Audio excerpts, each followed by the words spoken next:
everyone, this is Paul Gale from paulgalenetwork.com, and thank you for joining me today for video game news. It is November 30th, 2020, and these are the top stories of the day. To kick things off, we have something really cool from Bethesda. It is the Doom Eternal trailer for Nintendo Switch. The game's finally coming out. Here it is.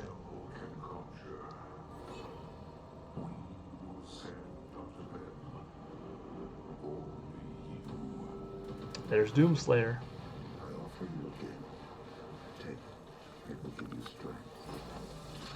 This game is an awesome title in the first place.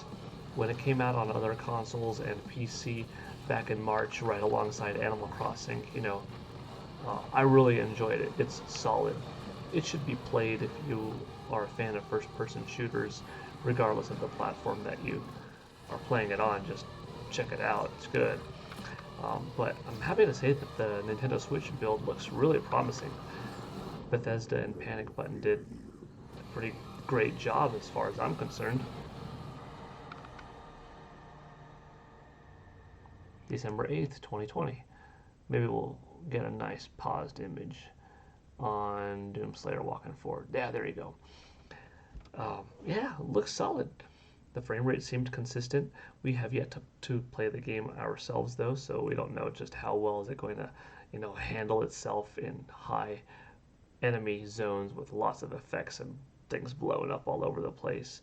But Bethesda did a great job. Panic Button did an awesome job with the port of the 2016 Doom on Nintendo Switch in 2017. They did a great job with Wolfenstein 2, and Doom Eternal looks just as promising.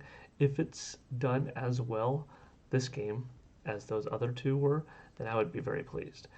From what I could tell, the polygon models look nice. They're vibrant. The texture work is solid. I'm sure that if you put it side by side to other versions and compare it to, PS4, Xbox One, PC, you'll see a difference in quality. But this isn't a discussion of, a good-looking game and a game that looks poor on Nintendo Switch. No, it's just different levels of good. Like, this is great, and maybe on the other versions, when you compare them side by side, okay, the other ones might look excellent, right? But this looks awesome. I'm very pleased with this little trailer so far. We do have confirmation that it's going to have gyro controls, so that's a big plus. It's going to be $60. It comes out in 8 days, so that's cool. And the only thing that some people might not like is that it is a download-only title. It's in the eShop. It's like an 18 gigabyte file, so it just missed that 16 gig mark. Perhaps that's why they opted to not have it be physical. I'm sure that it would have sold fine if they could have found a way how to cram it on, a 16 gig cart, or possibly had a portion of it be, download only, kind of like Doom was, where, it fit on a cartridge, but if you wanted multiplayer, you downloaded that part. Okay, fine. But regardless, $60 is going to get you Doom Eternal, what looks like a very competent port of an excellent game, and one that you'll be able to take it on the go. So this one gets my recommendation, at least based off the trailer. I'll let you know when I play it hands-on if it's legit, if it holds up, but so far so good. Moving along, I have another little video. Today's got a few videos actually. This is something kind of neat. Crash Bandicoot got his origins on PlayStation back in the day, and nowadays you could find Crash on anything. PlayStation, Xbox, Nintendo Switch, he's everywhere. But this in particular is from the Crash Bandicoot Twitter page, and they're giving a nod to Naughty Dog and PlayStation in particular. So I thought I'd show you this little trailer. Here we have our Crash Bandicoot stars playing Uncharted, a Naughty Dog game. Kind of funny.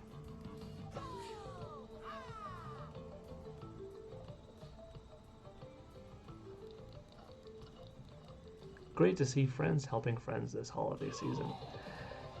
Now, I don't necessarily think that Activision will do something similar for Xbox and Nintendo. They could. It would be kind of cool, but For all we know, it's a PlayStation exclusive kind of trailer aimed at them. So that's probably it. But pretty cool, you know. Nothing major in terms of news or groundbreaking announcements on that one, but still kind of neat. Now I have another video. It's kind of a lot of videos today. This is actually an update on last night's groundbreaking Super Nintendo World News, because now I have an official trailer to show you. It gives you a little bit more in-depth of a look at the park than what I showed originally. But this is coming to us from Nintendo. Got that grand opening, February 4th, 2021, the world's first interactive Mario Kart. Mario Kart Koopa's Challenge. More angles of that Bowser statue. Look at the coins and the thwomps moving, piranha plants moving. That looks beautiful. Unleash your passion to play. Hashtag We Are Mario. That. Okay. That looks great. Everything that you see in this park, much like I stated last night, just looks fantastic. You've got Goombas, you've got everything. It's perfect draw distance, right?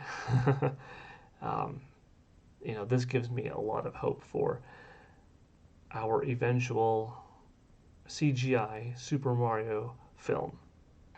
That thing's still a couple of years away. It would be nice if we saw a trailer of it in 2021 and a release date in 2022.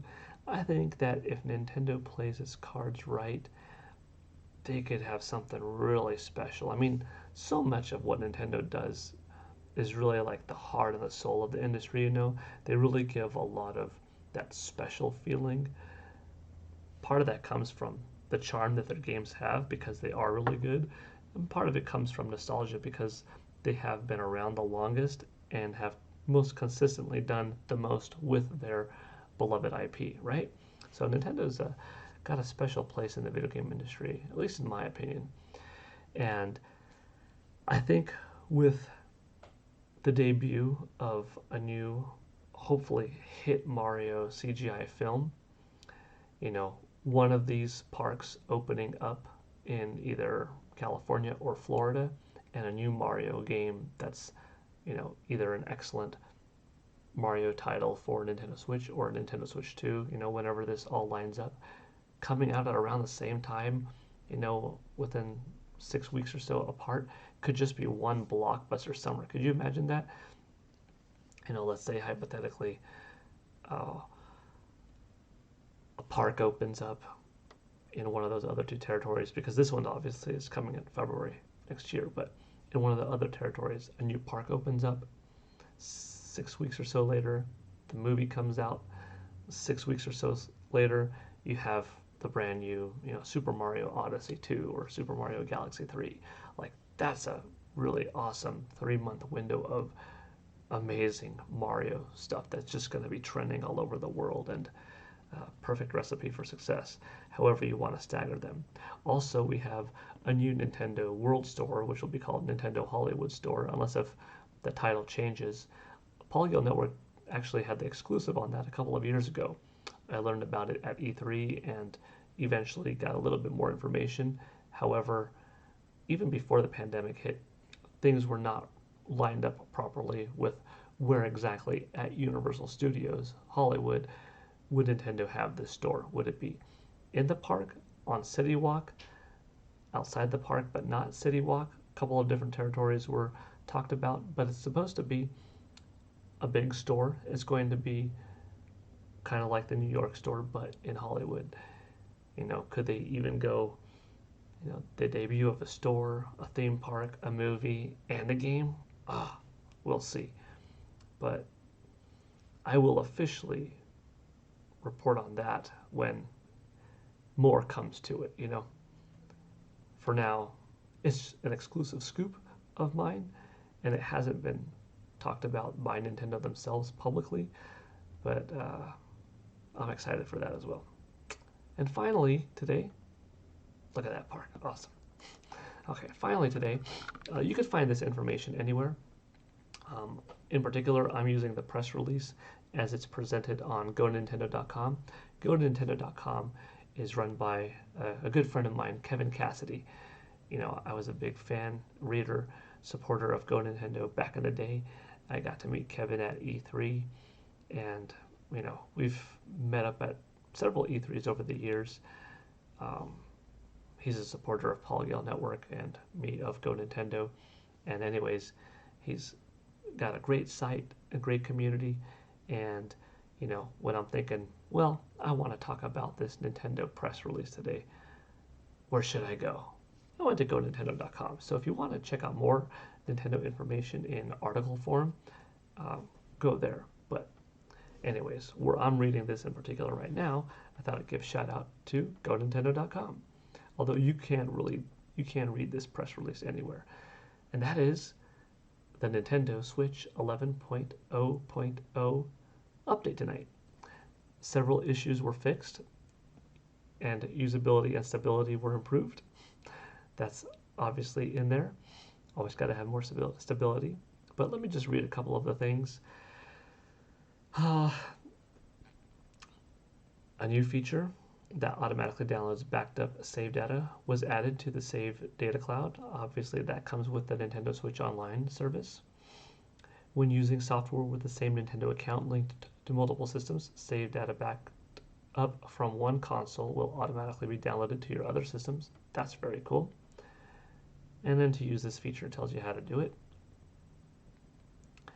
A new trending feature was added to the user page. Users can check what software their friends are playing or have started playing recently. You can actually look and see, you know, like Mario Kart, for instance, Smash Brothers, for instance, which friends have played it, recently, how many hours have these friends played these various titles, and how it stacks up against you. Pretty cool. I do like that Nintendo has always had that on the Nintendo Switch from the get-go. You know, you can look at your friends and be like, that friend of mine has played that many hours of Mario Kart, but now it's a much more developed list, so pretty cool. Let's see, what else do we have? Users can now transfer screenshots and videos from album to their smart devices. That's solid. Users can wirelessly connect their smart devices to Nintendo Switch to transfer the screenshots and videos saved within their album. For screenshots, users can transfer a maximum of 10 screenshots and one video capture at a time. To connect, users must use their smart device to scan the QR code displayed on the Nintendo Switch screen. That's simple. You have the QR code on the screen, you bring up your phone's camera, it scans it, then it pops up for what to do next.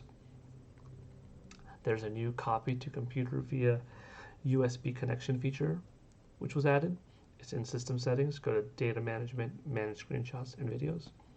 Users can also use a USB cable to connect their Nintendo Switch to computers to copy the screenshots and videos saved under album. Users can now select what download to prioritize when there are multiple downloads in progress. That's solid as well. You know, let's say you're doing updates on various games. You want to get to this game first, this game second, but you want to have them in the order because you want to, you know, play this one right away, but you're also downloading an eShop title, and you could, you know, figure where you put things, and that's not bad. It's actually pretty beefy update today. 12 new user icons were added that commemorate the 35th anniversary of Super Mario Bros. That's pretty cool. You can now name preset button mappings with the change button mapping feature. The change button mapping feature was added in a previous update, but now naming them, that's pretty cool. So maybe you're playing Street Fighter or Mortal Kombat and you have, you know, a different preset that's based off of, you know, the controls you want for that game. You could have that done. That's cool. And when users set their region to the Americas and their language to Portuguese, the language used on the home menu and in certain software will be displayed in Brazilian Portuguese. That's a big one too, because, you know, Nintendo Switch just launched earlier this year in Brazil, officially on that market. So that's cool. And that does it for that. But I'm happy to see it. I suggest you check it out. I've got it downloaded and it's neat. I'm going to change my icon. Right now, it's my Paul Gale Network me icon of my username, but I'm probably going to switch it. I've looked through the Mario ones, and like I said, there are 12. I don't know if I have a favorite just yet, but maybe I'll go Super Mario World. Maybe Super Mario Odyssey, though. I don't know. They're really cool, though. I change. Sometimes I go between me, Star Fox, Fox McCloud, Link, Donkey Kong, Bowser, different Marios. Yeah, I love them all. But let me know what you think of the Nintendo Switch 11.0.0 update. Are you excited for Super Nintendo World? What did you think of that little Crash Bandicoot video? And what did you think of that Doom Eternal trailer? Because I thought it was pretty sweet. And I gotta say, one thing of speculation that I'll add today is, what if this December 8th, when Doom Eternal comes to Nintendo Switch, we have a special edition at the Game Awards with Jeff Keighley, and that is a trailer for Super Smash Bros. Ultimate, and it's Doom Guy. It's Doom Slayer. I've thought about this for so long, how cool it would be, and even though I've thought about it, I still get excited at the thought because, for all I know, it's not a thing, but I would love it to be. So I would still be surprised, even though it's an idea that I came up with a long time ago. What do you think of Doom Guy, Doom Slayer coming to Super Smash Bros. Ultimate? Whether or not it's likely, do you like the idea? All right. Thanks for joining me today for Video Game News with Paul Gale Network. It's been fun talking. Hope you all have a good one, and I'll see you next time. Bye.